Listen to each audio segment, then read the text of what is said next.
रूस और यूक्रेन युद्ध को अब 3 साल के करीब हो चुके हैं, लेकिन शांति अब भी दूर नजर आ रही है। यही सवाल आज यूक्रेन के राष्ट्रपति वोलोदिमीर जेलेंस्की ने अपने देशवासियों के सामने रखा है, क्योंकि जेलेंस्की का दावा है कि रूस एक बार फिर यूक्रेन पर अब तक के सबसे बड़े हमलों की तैयारी कर रहा है। नमस्कार, मैं हूं संध्या और आप देख रहे हैं वन इंडिया हिंदी। 16 जनवरी की शाम यूक्रेन के राष्ट्रपति जेलेंस्की ने अपने नियमित वीडियो संदेश में एक गंभीर चेतावनी दी, जिसमें वो कहते दिखे कि हमारी खुफिया रिपोर्ट साफ कहती है कि रूस नए और बड़े हमलों की तैयारी कर रहा है।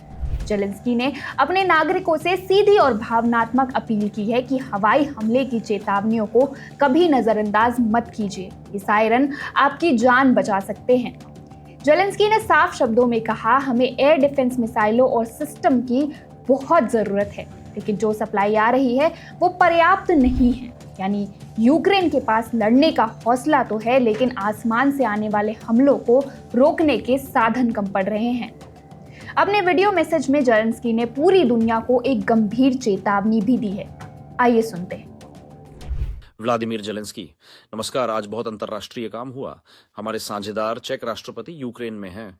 हमारा काफी महत्वपूर्ण सहयोग है, खासकर हथियारों पर। हम चेक गणराज्य की तोपखाने पहल जारी रखेंगे, जो हमारा समर्थन करती है।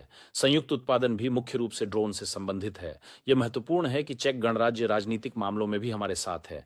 वोलोडिमिर जेलेंस्की, मैंने ब्रिटेन के सशस्त्र बलों के मंत्री से बात की। वह यूक्रेन में हैं। हम लगातार कीर प्रधानमंत्री और हमारे सभी भागीदारों के संपर्क में हैं। ब्रिटेन हमारे सबसे बड़े दोस्तों में से एक है और यह आगे भी ऐसा ही रहेगा। लातविया संसद की अध्यक्ष से मुलाकात हुई। हमारे सभी बाल्टिक मित्र यूक्रेन के राजनीतिक समर्थन के नेताओं में से हैं। बहुत धन्यवाद। हम अगले सप्ताह के लिए तैयारी कर रहे हैं ताकि दावोस में बैठकें उत्पादक और सही हों। स्पष्ट सामग्री चाहिए, बैठकों और दस्तावेजों की सामग्री। अभी शोरगुल वाली और खोखली बातों का, औपचारिक मुलाकातों का समय नहीं है। वास्तविक लोगों के लिए, यूक्रेनियन के लिए, सभी यूरोपीय लोगों के लिए, अमेरिकियों के लिए परिणाम होने चाहिए। शांति सभी को समान रूप से चाहिए। वास्तविक सुरक्षा सभी को चाहिए। सामान्य आर्थिक विकास भी सभी के लिए आवश्यक है। और यह सब उन संबंधित दस्तावेजों में दर्ज होना चाहिए जो हम तैयार कर रहे हैं, खासकर अमेरिकी पक्ष के साथ। वोलोडिमिर जेलेंस्की, आज मैंने सरकारी अधिकारियों और कार्यालय की टीम के साथ एक बैठक की।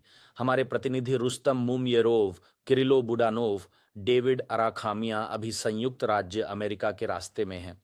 अमेरिकी सहयोगियों के साथ हमारी मुलाकात जल्द ही होने की उम्मीद है।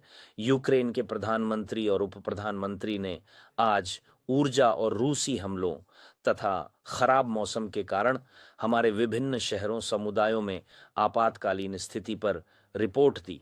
पूरे देश में अधिकतम संसाधनों को तैनात किया गया है।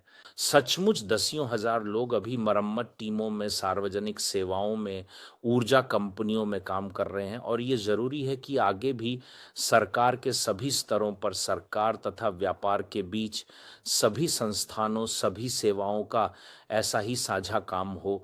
मैं उन सभी समुदाय नेताओं को धन्यवाद देना चाहता हूं जो प्रभावी हैं, अपने लोगों के साथ हैं और मदद करते हैं। आज वायु रक्षा और सेना के लिए अलग अलग काम है। खुफिया जानकारी से पता चला है कि रूसी नए बड़े हमलों की तैयारी कर रहे हैं। हम भागीदारों से वायु रक्षा मिसाइलों और हमें आवश्यक प्रणालियों के बारे में ईमानदारी से बात करते हैं। आपूर्ति अपर्याप्त है, हम इसे तेज करने की कोशिश कर रहे हैं। यह महत्वपूर्ण है कि भागीदार हमारी बात सुने। यूक्रेन के रक्षा मंत्रालय में अभी काफी काम हो रहा है, लेकिन फिर भी हवाई अलर्ट पर ध्यान दें। कृपया अपने आसपास अकेले और जरूरतमंद लोगों की मदद करें। गृह मंत्रालय अधिक संख्या में अटूटता केंद्र स्थापित कर रहा है। सरकार ऊर्जा कंपनियों और भागीदारों के साथ काम कर रही है ताकि अधिक उपकरण और अधिक भंडार हों। लेकिन मुख्य बात यह है कि दुनिया इस बारे में चुप न रहे।